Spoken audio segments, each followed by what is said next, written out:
Okay, now let's get the show rolling. So I am going to introduce to you, and it is truly my pleasure. I've had an opportunity to spend some time with this gentleman. We tried to find a keynote speaker that would really pull things together for us based on what we're trying to accomplish. And really the purpose of this is Envision. Envision the future. What opportunities do we have to better leverage technology, solve business problems? And we came across the perfect person, I believe. Mark, I'm gonna make this very challenging. I'm gonna build you up. This is gonna be great. So I will go ahead and read his bio, but I will tell you that many of you probably already know Mark, but he truly, just sitting and talking to him, you will just feel, you'll feel the energy, and you'll feel like you come up with some great ideas, maybe even some good jokes, and I'm not gonna blame you for the ones I used this morning. Okay, Mark Rheault, the president and founder of Infinite Leap.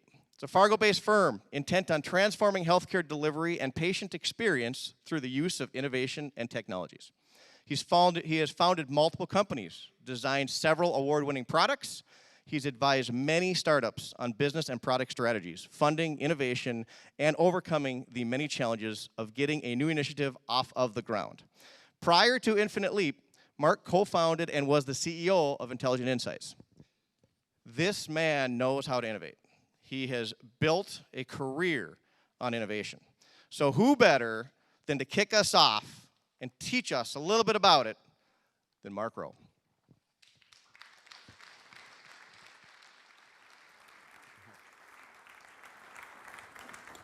Thank you. Okay. All right, good morning. Am I on? Can you hear me okay? Yep, you can hear me. Okay, good. Good morning to you all. Oh, come on. All right. Good morning to you. All right, good. I didn't want to be that speaker that made you stand up and do exercises, so thank you for greeting me on this one. So this is an exciting day, and I appreciate and I'm very grateful for Network Center bringing me in to just talk to you about this. This is one of my favorite topics, if not the most favorite topic I could ever talk about. This is about living in the age of, where things are unlimited possibilities, right? The amount of innovation that's occurring right now in the world is faster, and it's accelerating more than it ever has in the history of the world. Part of that is because we have 7 billion people now, 7.1 billion, I think, if you're keeping track on that one. That means there's 7.1 billion people now creating new things. And there's 7.1 billion people consuming those things and has lots of those needs, right? So there's unlimited potential in that way, but it's also the economy today, if you're keeping track of that, the world economy is now at about $110 trillion.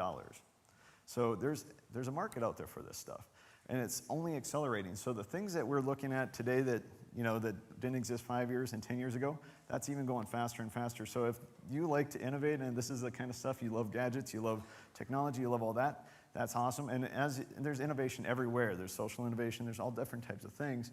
But this is where it gets really exciting, is there's unlimited potential. And we're going to talk about that a little bit today. All right?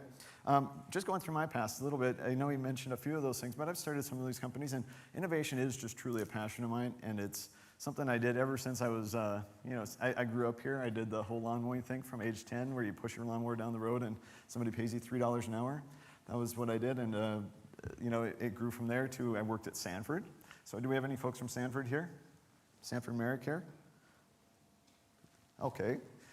I thought there would at least be some folks coming from Sanford out of this big organization. So this is a neat thing where we started up the internet, put the first internet website as well as the first intranet. So this is back in the late 90s. So I was going to see if anybody could even date that back then.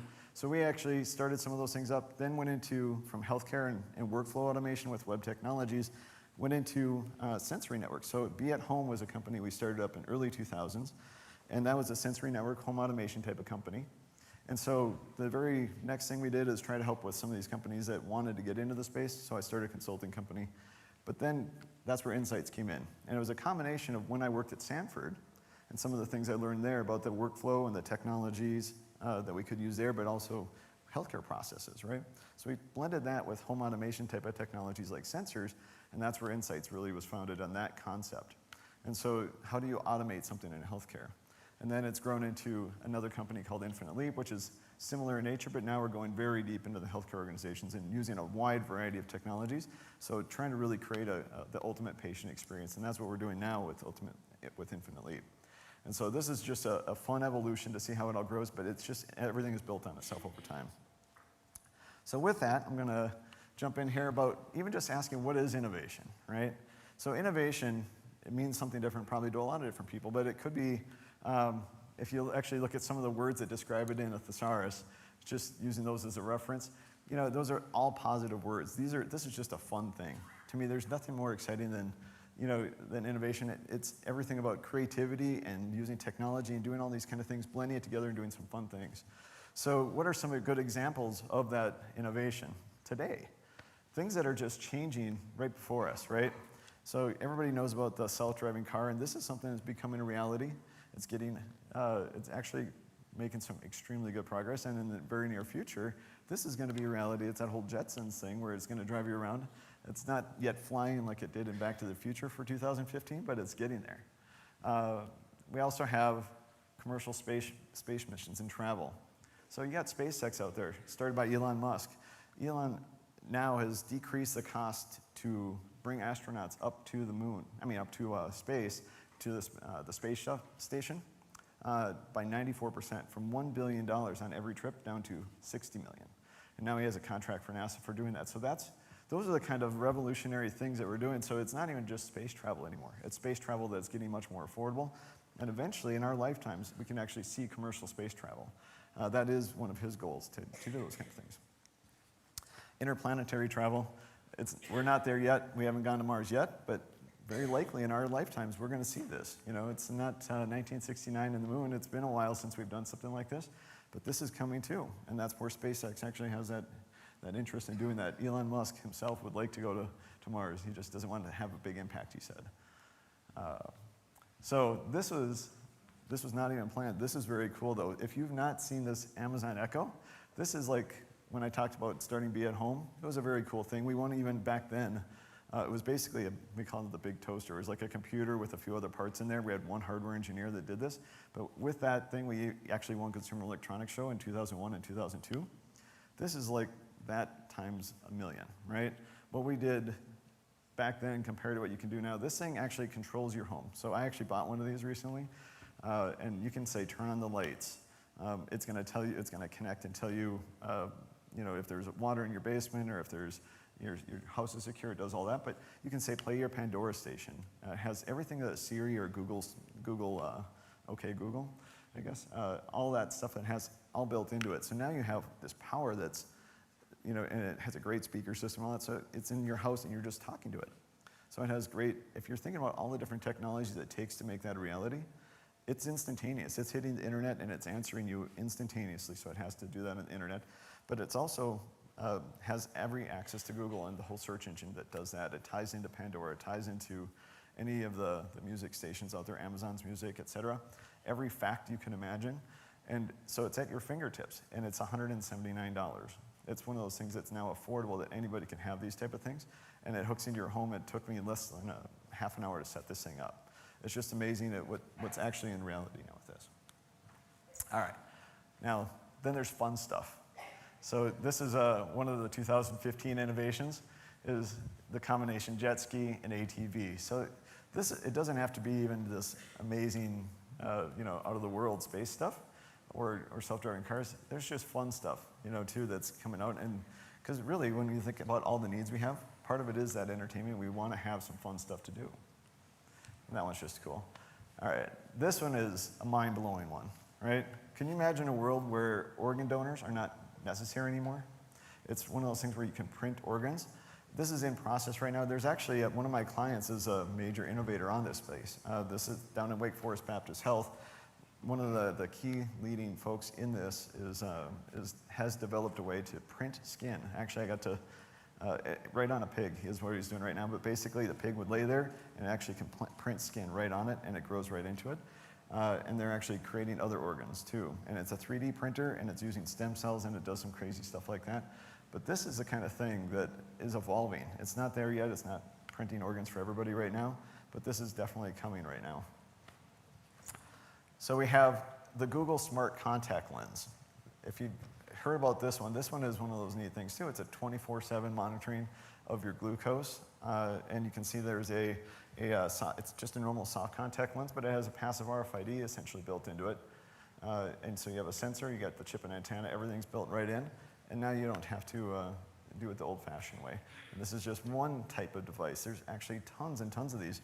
There's actually one that I recently heard about that's not been announced too much yet, but it actually is planted right into your tear duct, and as the fluids go through that, it actually can do it from that. So you don't even have to put a contact lens in. It'll just be implanted, and it takes 5 minutes. It's one of those things almost like getting LASIK surgery now, which we take for granted, right? Where it just fixes your eyes.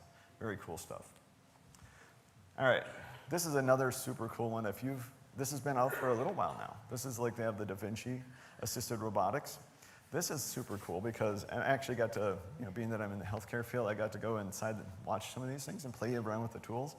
So not only do you have a device, where you see there's all these different arms on there going into it, you can have a small little hole that you can punch into somebody instead of a big, huge cut that it used to take. And you actually put all these devices in that single little hole, or just a few little holes, and it can do anything that your fingers could never do before. You can turn corners, you could go around organs, you can do different things, as well as it has cameras, it has lights and all that, so everybody can see what's going on. But the neat thing is, even better is, so you can get into places and it's a quick healing process, but now you can actually even do it, the surgeon on a 10-hour surgery does not have to be leaning over, or the whole staff don't have to be leaning over, and it's not that exhausting. As you can see, they just basically sit there into a chair, look into this like you're doing a play-by-play review on NFL, and you have your fingers in these little gloves, and you're just controlling it just like you would normally, but it gives you ways to get around and go around corners. It's the neatest thing. So not only that, with reliable, ubiquitous, high-speed internet, those same doctors could be anywhere in the world. So now you're not limited to just specialties in your area. If you have a robotic system like this, you can actually have surgery almost at any place in the world. So just the power of these type of things are just astounding. This is another mind-blowing one. It's one of my favorites that I think of the possibilities. We're just at the cusp of this. But we know from brain research how a brain reacts when you say the number 4 or when you say words. Well, it means you can teach it, and it looks at those brain patterns, and it looks at how that activity is. And they're actually now, you can see a device on top of this lady's head. It's not the most aesthetic thing yet. And the other ways are they basically put a little helmet on.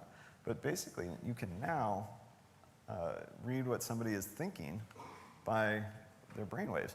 And what that means is, if you tie it to robotics, somebody that is totally incapacitated with quadriplegic, that can't move, or perhaps even speak, they can think, and they can train a robot to do things for them.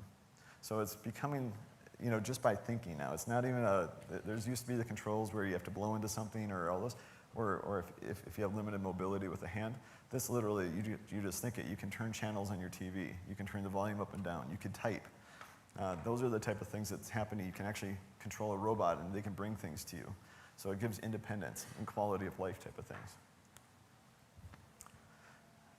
So we all know about the drones. Whether you like them or hate them, it's one of those things that they're definitely coming. And we have and I love them personally. I think this is just the coolest thing because we live out in the country a little ways. I can't imagine anything more convenient than, we already get 2 or 3 trips from Amazon, and a lot of times we get a phone case, and I feel bad having UPS come out just to drop that off a $2 item. But so these guys are going to be flying around, but we have a neat company in town here too, that BotLink, that's actually contributing to this. But now it's having a way to deliver products within 30 minutes anywhere, within a region, and doing it very efficiently and effectively. So now it's not just that you get something and it's 2 days later, or having to go to a store. I mean, this is making it so, think about the carbon emissions if you don't have to go and pick up something when you just have a little quick trip. And Amazon is doing this. And the other neat thing is what happens when Amazon does this? Walmart's doing this. So Walmart's now launching their own drone initiative too. So this is just becoming one of those things that's going to be common. And we're not going to even think about it. Products will just be delivered to us. And so it's going to be and that's not too far in the future. That's within the next few years here. As soon as they figure out the FAA type of thing, we're in good shape with that one. Indoor navigating. So we've all been using GPS, and we almost take that for granted, right?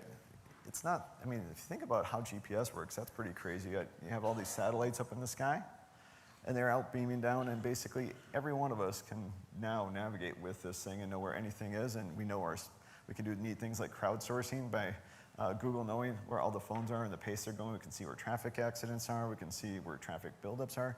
We can navigate any of us there. But one of the things is GPS doesn't work indoors. So one of the things that we do at my company now is we're now starting to get into indoor navigation. So this is cool because there's going to be sensory networks inside, and your phone has Bluetooth. So now you can navigate with your Bluetooth via these beacons. And many of you may know about some of these kind of things, but now it's going to be in stadiums, shopping malls, hospitals. There's all different places where this is super handy. So it's not just getting you up to the door and where to park, it's going to bring you in. And even doing some neat things else. Some other things that we're doing is like one application, one of our clients wants to know when, if you download their app, so say you're a cancer patient and you're coming back for routine treatments. One of the things they wanted to do is, if they download the app, it auto-checks them in, number one. When you come within a mile of the hospital, it knows you're there. But right now, and this is a routine thing, that for the pharmacist to mix those drugs, it takes about 20 minutes. And they don't pre-mix them because it costs a lot of money if they actually mix them and they don't bring them to you. So when you get within a mile, it's going to trigger the pharmacist, hey, they're now arriving. So come in, start doing those. And it's also going to send a message back to that person's phone to say, it'll navigate them in, it'll give them all the way to the seat that they go to. So they can bypass the desk, and it'll actually say, go to seat 4 when you arrive. And when they get to the seat 4, that Bluetooth in the phone then picks it up and says, the person's now sitting in the chair, and the tech brings out the pharmacist, or brings out the drugs. So all of that's automatic, saves 20 minutes of time every time you do that, automates every bit of that process, and it's all simple use of this type of technology, but now what's going to happen is it's going to be blended in with the technology inside the buildings. They're going to start talking and networking that way, much like the GPS does. Cool stuff, isn't this? All right, so I have a few questions during this keynote where I'm going to ask a few questions to you, and the first person that raises their hand and answers this, I have some $5 coffee cards for. So, and I'm a little bit blinded by the light, so I might need some help on identifying who's the first one. But all right, so one of those interesting ones, for those fans of Shark Tank, I don't know how many of you watch this, but what's the greatest success? What's been the greatest commercial success? I know Lori. Lori. Very good, yes. The sponge guy, Scrub Daddy. So when we talk about innovation, it doesn't have to always be crazy high-tech stuff. The greatest success on Shark Tank has been the Scrub Daddy, which basically in colder water, it's firmer, and warmer water, it's softer. And basically it can wipe both sides of your utensils at once. That's the only thing that's unique about this sponge is it has a few of those factors, but 100,000 to 50 million within a couple of years here. So this is the idea of innovations everywhere. It doesn't have to be this crazy high-tech stuff. You don't have to be a technology expert. You can just come up with an idea. You see a problem out there, and in this case, I wish I could wash both sides of my spoon at the same time, and you got, a big business. All right. But there's weird ones out there too, right? I thought just the little flusher thing is all you need, but no, there's a 15 or 17 button control panel for your toilet if you're interested. And so everything is being thought of. And so this is where, if there's a need for it in the world, it's going out there. So, and if you forget to flush or you forget to put the lid down and you don't want to get yelled at, gentlemen, you always have your Bluetooth. You can actually remotely close the lid and remotely flush your toilet. So this is one of those where you go, I wonder how many of these actually sell. All right. And not to be outdone, Apple has just recently announced that they're getting into this market. Not really, but there's a product out there. If you can imagine it, it's being probably created, and if it's not, it's your opportunity to go after it. All right, and not to be outdone is Apple does want to make sure that they're starting young with the iPads, and so there's the young person version of the same thing. All right.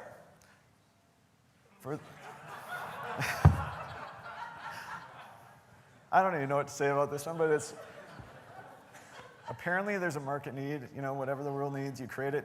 this is apparently a need, but the one that got me when I saw this, I actually saw this on an infomercial once, and I thought, well, that's leaving the other half of the market out. So of course, there's the lap pillow. So for the men, so the men actually have something as well. So I just can't imagine what has not been designed yet. All right. This is one of my favorite quotes from one of my favorite innovators. I love studying all these guys that have innovated some of the most crazy things, awesome things in the world. But I find out what the world needs, and I go ahead and try to invent it. Thomas Edison said this. I don't think he probably said that about the lap pillow, but for somebody who has 1,093 patents in his life, who has basically revolutionized by giving us electricity and power, because this. Not only did he come up with the ideas, one of the neatest things, and this is one of those themes here, is he came up with the industry behind it. He spawned new industries. He created digital recording of sound, not digital sound, recording of sound, period. He just came up with the first way to do that, launched the whole essential music industry in any way to record things. He came up with electricity, but not only did he come up with a light bulb, but how do you get the electricity to there? So how do you transport it, store it, create it, generate it, all those things? It was all part of that what he created for that ecosystem. And he just thought big, large scale. So it's not even just coming up with an idea, but how do you, because an innovation without a business behind it or a way to commercialize it is just an idea. You can come up with it, but to actually bring it to market and make it something that is ubiquitous, that takes some doing. But he was not daunted by that so much to the point where he didn't do that. If you think about what it takes to get electricity everywhere and generate it, that's a monstrous kind of a thing if you're just trying to get it going. But he figured out a way to get that moving, and it's changed everything. Shoot, I actually was going to ask a question on this one. So, who was his chief engineer as illuminating light factory? Who was his chief engineer? All right. The Tesla? No, not for Edison. Edison's, when he actually just started his illumination company and just started creating light bulbs, there was a chief engineer for him. Anybody have any guesses or ideas? No? Okay, shout if you do. I can't see any hands up. All right. I gave you a big hint just a moment ago. Ford, yes. All right, thank you for at least saying it. You get one just by being attentive for that one. So Henry Ford actually was his chief engineer. So Edison actually told Ford, because Ford had the idea right up here. Henry Ford actually had the idea of creating a gasoline automobile while he was working with Edison. Edison said, you should go follow your dream and go do that. And so that was one of those neat things where, just that relationship that created and being in the right spot at the right time. If he didn't have that encouragement, might not have actually had what Henry Ford ended up doing. So I love this too, is that he says, I invented nothing new. I simply assembled discoveries of other men in whom were centuries of work. Progress happens when all the factors that make it are ready, and then it is inevitable. So the thing that I love about this is a lot of the pieces to create and innovate are there today. It's a lot of times just putting it together in unique ways, right? If you think about it, like the company we started, Be at Home, back in 2000, that one was, we basically took a computer off the shelf, put a few other parts in it off the shelf, wrote some software, and we had a home automation system, and it was one of the most advanced things at the time, enough to win a Consumer Electronics Show. And it's one of those, 90% of it, 98% of it, I think we had one chip that we had to create that rebooted it if it locked up, because Windows did lock up. We were using Windows back then. And so basically, it's a lot of off-the-shelf stuff, and we just hobbled it together. That's a lot of what the innovation starts with, is just let's use what's off the shelf, put it together, and get something out there. All right. All right, one more quiz on this one. Henry Ford built his first car in a shed, his own shed, right? What was the problem with this? Does anybody know what the problem? Oh, this is gonna be fun. I get to actually give you some stuff you don't know. I was thinking okay. He couldn't get it out. There you go. He couldn't actually get it out. He actually built it inside of a shed that the doors were too small to get this out. And so when he did finish, he was so excited to get out, he had to take an axe and chop down the doors of his shed to get his car out and try it out. So very good. I mean, strange facts. You can't find this stuff out just by hearing all the good stuff that he does here. All right, Steve Jobs. Steve Jobs is obviously one of those icons of our time, and most recently, he's created some of the greatest things that we're still all using here. He's from the iPhone to the iPad to the Mac to all these different things, and even what he did with Pixar and starting some of the neat things there. He's been an innovator. He's probably one of our most recent examples of what a true innovator is. And it's a great company behind him. He has a lot of great innovators. He has a culture. If I was going to say there's one company that has a culture of innovation, and that's what the theme of this is about, is Apple, right? There's a lot of companies that are doing this, but culture at Apple, it permeates everywhere. It's all about having great design and building things that people don't even know they need at that time. So his quote, "Stay hungry, stay foolish." All right, I have one on this one. I'm giving you all kinds of weird stuff that apparently it is a good stumper. So what was his? It's not even related to any of his inventions. What was his diet? Does anybody know what kind of diet he had? All right. No, not vegan. You're on the right lines, yep. Nope, not raw food. Anybody else? Pardon? What's that? No, okay. So he was a pescatarian. You know what a pescatarian is? He eats fish, and he's a vegetarian that eats fish as well. So he attributed this to, he thinks, he did a whole bunch of science on this as well. Fortunately, he still passed early, but fun fact of the day, if you are a pescatarian, instead of a meat eater, you have 34% chance of decreased heart failure, and 20% is only if you're a vegetarian, it's 20%. So pescatarian is like that optimal diet for heart failure, or for heart conditions. So it's one of those, I had to mention this one, I'm a pescatarian, so it's one of those things I was proud to know that he was as well, and that's a good stat. So it's a healthy diet. Anyways, moving on to the next one, Elon Musk. Elon says failure is an option here. Conversely to that whole failure is not an option. You always hear that from NASA. Here he's saying failure is an option here, which you always get a little bit nervous when it's somebody making space shuttles. But if things are not failing, you're not innovating, right? The whole point here is you got to take risks. So the guy who came up with PayPal and has come up with the Tesla and has come up with SpaceX, and he keeps on innovating. He has more ideas, and he's actually coming up with more ideas than he can even have time to spend on them. He's actually now developing a way he actually designed, does anybody know about what he just recently designed? But he's put it out there in the market? What's that? Hyperloop? Yes, Hyperloop, there you go.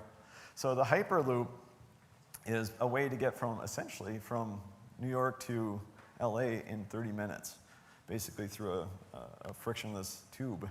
So this is the kind of vision he has of how do we change transportation across the ground, not just flying up in space. Crazy stuff. All right. And then we have Tim Cook. So this is one of my favorite quotes, is our whole role in life is to give you something that you didn't know you wanted, and then once you get it, you can't imagine your life without it. Oh, typo. So it's, how many of you now have a smartphone, right? It's like, I think it's over 75% of the US does, and in a group like this, I would be surprised if anybody didn't raise their hands. It's one of those things that is now just so commonplace to everybody. And it's more power in that than just not that long ago, it used to be an amazing amount of power just to run to run a large organization is now within the palm of your hand. So it's just been one of those technologies that is changing everything. And it makes internet access and the high-speed availability of all that stuff almost, the ubiquity of that is making almost anything possible.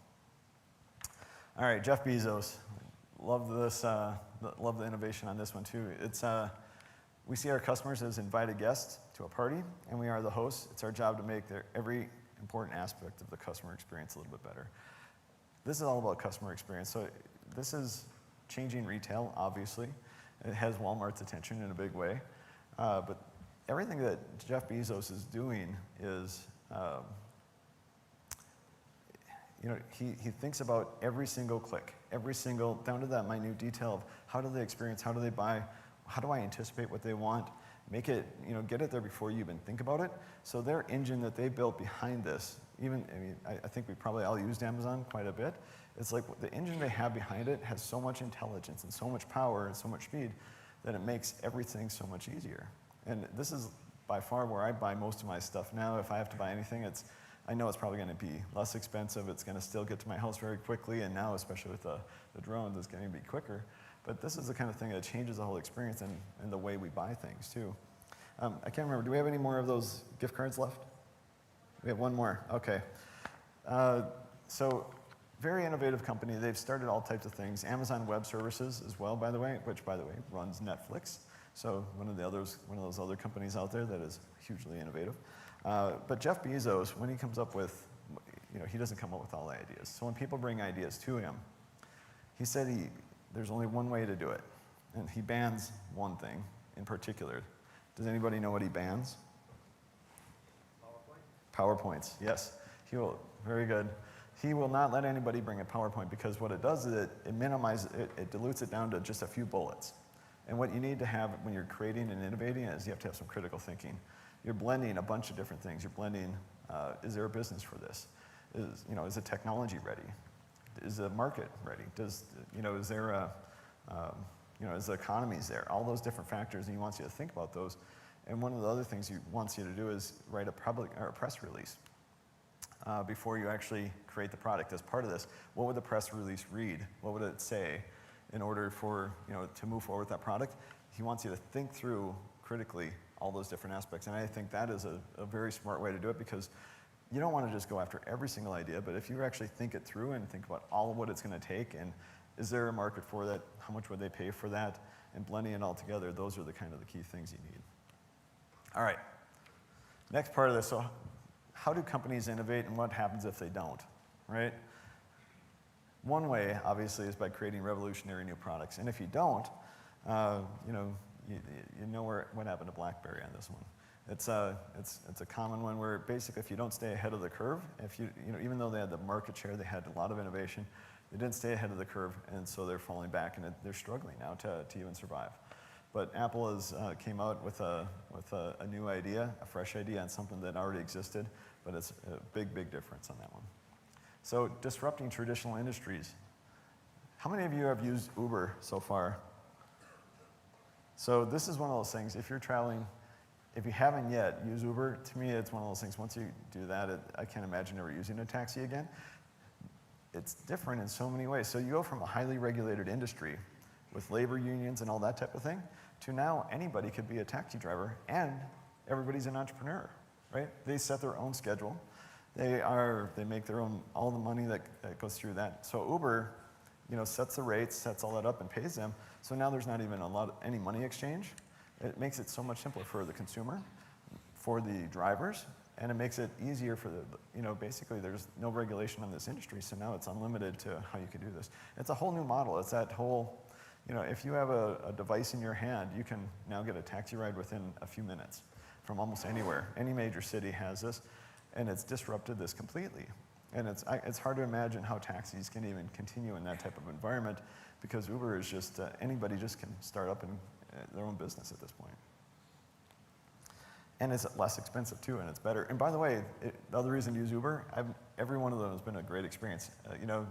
They're nice to you. It's not like just a job. This is their business, so they want to get good ratings. So they'll give you some water. They'll talk to you. They're nice to you. They'll do whatever because they actually get ratings, and they want to make sure that their business thrives, and that's the way they do it. So it puts the incentives in the right place. Leveraging ubiquitous high-speed internet, the whole Netflix and Blockbuster type of thing. It's amazing that Blockbuster did not see this coming and really try to get out in front of it. For as quickly as this transition and all it took is having high-speed internet, you now have a totally different environment for how entertainment's delivered. So where does innovation come from? It really does come from everywhere. You don't have to be just an entrepreneur doing it and going it alone. You could be in a big company. You can do that entrepreneur stuff. Like we did at Sanford, we came up with some new ideas. Even though it was thousands and thousands of people, you can still have some of that. You just have to have that culture of it. Small companies, obviously, especially the small ones, those are, you always think about them being nimble, but it could be any size. Non-for-profits. If you've ever heard of Kiva.org, it's been out there for a while now, or any of the crowdfunding kind of things, for like Indiegogo and all these kind of sourcing where you can get funding. These are all different things that didn't exist before, but now they can enable you to actually be innovative, and you can, almost anybody could do it. And then government, even inside government, there's some innovation. I mean, there's no other place where they need to create a massive system like, the way they pay for healthcare, the way they pay for defense, all those different things, and nobody else is, defending a nation, so they have to innovate on a lot of those fronts. And so if you look at defense innovation, it's just crazy what's being created out there. So, in short, innovation is simply identifying things that bother people, and then thinking of a way to make it better for them. If you're going to break it down into something super simple, that's what innovation is about. So think about what bothers you. And that's why there's probably an app for that, because you open up your phone and you want to know, if there's an accident, you want to be rerouted around that automatically. You don't want to have to, incur that if you didn't want to. And it's as simple as, somebody makes a new phone, there's a phone case. There's 24 phone cases for every phone out there or whatever. Or probably a lot more than that. But it's like for every time something else happens, it creates a new opportunity. And so all you got to do is just, because they don't want their phone to crack, well, somebody may start making cases and now they're on everywhere. But it goes like that for everything. So, all right, so let's jump into what it takes to have an innovative culture. So, it starts with having that innovative culture company-wide, and it starts with a way of thinking. The way you look at every single thing out there, you look at every problem, every complaint, everything that you can think of as an opportunity instead of how do I deal with this, whether it's a customer or a prospective customer. Think of it as an opportunity of how can I solve that and do it better than it's ever been done before. And if it's something that they have a problem with, maybe somebody else does. So if you keep thinking about that, and every single thing, every interaction you have is like, I bet you there's a better way to do that, right? And ideas can be simple or complex. It could be as little as as that Sponge Daddy, or it could be SpaceX, launching rockets to go into space. But they come in every shape and form. Innovation is everywhere, and it's almost doing what you can with what you have. I went to Thailand last year on a social innovation type of trip, and I did some training for some students there that want to go and take this back, and they want to start clinics and start computer classes and trying to do some things. And these are all refugees that really have almost nothing. They didn't even have electricity. They used to charge their phone with a solar little thing that plugged into their cell phone. Almost everybody had a phone, though. That was a crazy thing. So cellular access, and they all had phones, but they did not even have electricity in most of those villages. So what they would end up doing is charging their phones, being able to communicate. Facebook, everything like that they made that almost free there if you just want to use that. So it made them able to connect. But then I actually taught some of these folks some of the social innovation stuff, and they can do almost anything from anywhere. For instance, we're actually starting at where they can actually learn how to program and work with companies in the US now. So those are the type of things that break down all the barriers to the world. And so we're a small company. We only have just under 24 people at this point with Infinite Leap, but we have people on four continents, right? So it connects people from all over the world. So we got developers in Asia and Europe and South America and North America. So the products that we're making is really, we're looking for the best people wherever they are. So when we go to hire them, it's just putting it out there, putting jobs out there, saying, who has the best skills to create this type of thing. And it can take on many forms. It could be products. If you're a product company, it could be services. If you're a service company, or it could just be even your internal processes. How do you make that more efficient? How do you innovate to actually, that could be a competitive advantage right there, just your internal processes. All right, so wrapping up, I'm going to end with 10 strategies for fostering a culture of innovation. So things that I have put into my businesses and things that I've learned along the way from a whole bunch of different areas. And so some of these you probably have heard of, but some of these might be unique. but these are the ones that I use in my business. So number 10, I'm doing this as a countdown, as a top 10 list. Identify macro trends and where those are leading, right? So think about the big trends that are going on in the world. I'm going to even talk about one is a Keystone Pipeline, right? So, if you're thinking about that from where the trends are in the world, there's the immediate thing of where it could create some jobs and, could transport some oil. But if you think about the big picture, over time, all the cars are going electric or going to hybrids and different type of things. But over time, it's all going to different technologies and fuels. And that's a transition. So we already are seeing it today, even with today gas prices are down to $2. It changes economies, right?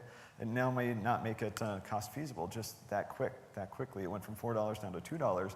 And now even in North Dakota, we're seeing a big impact of what that means to us. So think about those big trends and think about what can you ride with. Don't swim upstream, go with those. If you can find 2 or 3 of those that you can run with, that's really the first thing you look for. Accept that it's going to take work and investment. Edison said it's 1% inspiration, 99% perspiration. That's what it is. It's like every one of the things that all the companies I started, it's just a ton of work. So there's one idea, but then it's just developing that into something real. So that's a big part of it. And you have to accept failure. It's one of those things in your culture. Bring that into your culture where it's okay to have failure. It doesn't mean every single idea is a great idea, and every time you try to execute on it, it's not always going to work out just like you hoped, and that's got to be okay. You just got to keep promoting and say, let's if that didn't work, let's look at how it works here. So I think Edison, it was one of those facts was, he tried to create different filaments for the bulb. It took 1,000 different times that he had to do that. So he looked at each one of those as not a failure, but it was an opportunity to learn, and actually by the time he got to it, that's how he had the success. So number 8, leverage the building blocks that already exist around you. We now have ubiquitous internet. We have, cell phones. We got Moore's Law that's advancing that much more quickly. We have crowdsourcing type of things like Uber. You have those kind of platforms. You got people that build these platforms that you can leverage, like, with GPS and Google Maps, you can build that into your own apps. These are all things that you just put these building blocks together, you can actually build your own innovations. That's what a lot of this stuff that exists today, if you think about it, a lot of it is just taking these other pieces, connecting them together, and then presenting them to you. And we buy those. Those are the things that we need. Number 7, look for problems that keep your customers up at night, make them mad, or slow them down. Be attentive to this. Think about things that just bother you.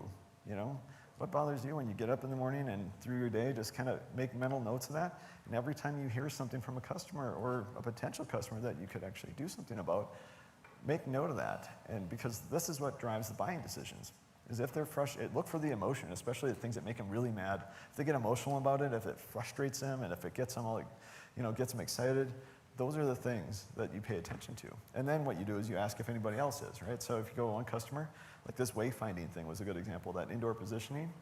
That's one of the biggest things that hospitals hate, because they built hospitals over time, and it's just this big mess of different buildings that are interconnected, and that's pretty common because they're a lot of times even 100 years old for some of those buildings. So navigating is a big deal. So that was one where they go, we're putting up signs. That's their best that they had, is we can put up signage. And they, but then we said, okay, what if they, gave your patients a way to not only auto check in, but then navigate? They're like, that's the greatest thing ever. Like, it never even occurred to them. Like, you could potentially do that. And that technology is out there, but it was just, then we started asking a few others, and it's like, wow, this is a common issue that everybody has, and everybody was passionate about it. So that's why we're now pursuing that. Number 6, be an expert not only in your industry, but also in your customer's industry. So you could be the greatest software development company or the greatest whatever, but you have to know the industry you're going into as good or better than them. If you're going into banking software, you have to know banking and know banking better. Even if software is your field, and you have to understand that, you really have to understand how the problem works in that industry, how all the different issues of that industry. Number 5, start with bullets and cannonballs. This is from a book that I'm currently reading of Good by Choice, which is Good to Great. How many of you read Good to Great? It's a great book. If you haven't read Good to Great, that's from Jim Collins back in the early 2000s. It's one of the, I would say it's a business Bible. This is a later book from him, great by choice, about how do you do those kind of things in a chaotic environment. It looks at the top companies that outperformed everybody else over time in a chaotic environment. But when they innovate, the idea is start with bullets. Try some things out there. It doesn't mean you have to put $1 billion out there. In the drug industry, you have to. They often cite it costs about $1 billion to research, create a drug, and take it to market and get through all the FDA approvals. $1 billion, right? But the way it starts is there's a whole bunch of these ideas about what might work early, so they're firing bullets, right? And by the time they actually are getting to the point where they go, yeah, we really got something here, and we are moving into the whole trials, that's where it gets really expensive. So you want to be very careful until you get to that point. That's start with bullets, and then you throw the big artillery, then you throw the cannonballs. So the idea is it doesn't mean go slow. You can go through the process fast, but you actually need to just start. You can start with just trying things out. If it works, build on it. And that's really how we've done all of our different things here, because we've done it very, especially this last company. I started with zero. It's self-funded with zero. Basically went out there, made a sale, and then to a hospital, and then had to start hiring people before that. Built up some services, and from the profits from that, then started building products.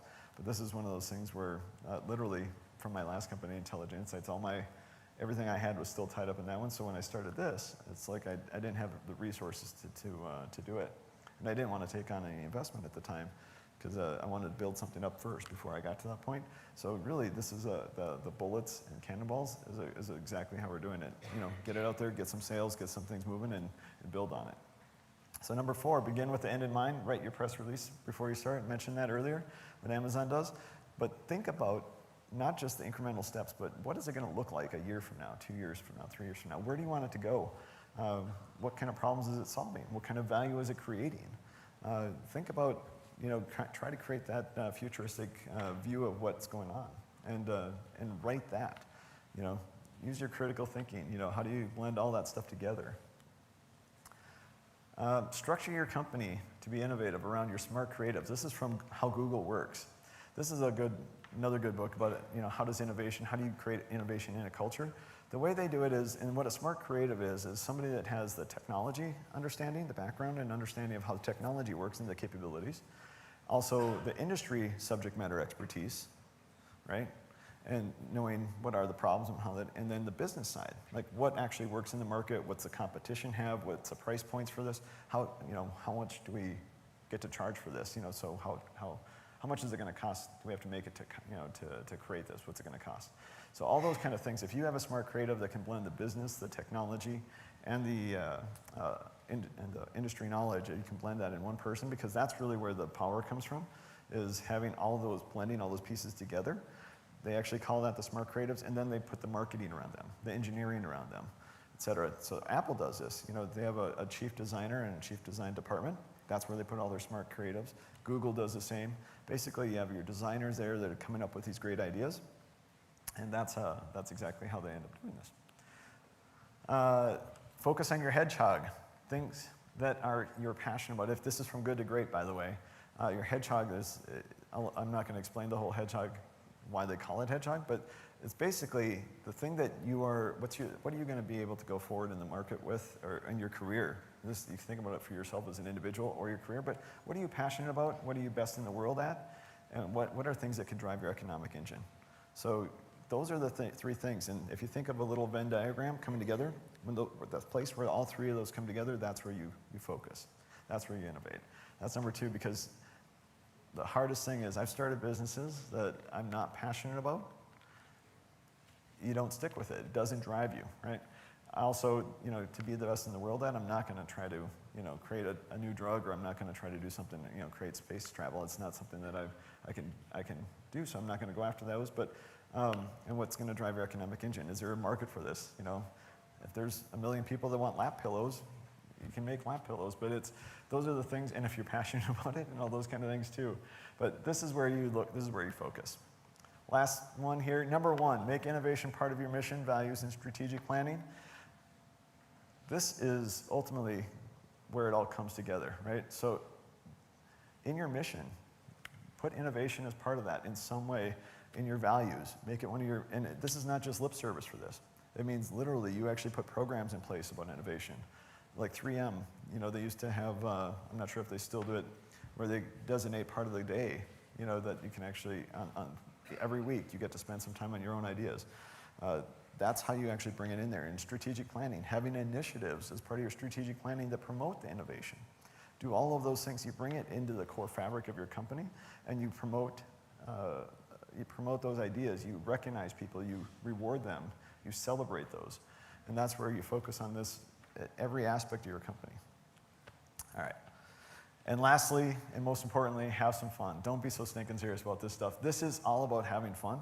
And if you can have fun doing this, you're going to keep doing it over and over and over. And that's exactly what I've been doing. And I'm going to continue to do. I can't imagine stopping doing this. It's just so much fun doing this. And I get to come in and chat with you about this. So thank you for your time today. I wish you a great conference today. And I also wish that you have a lot of fun innovating. Thank you.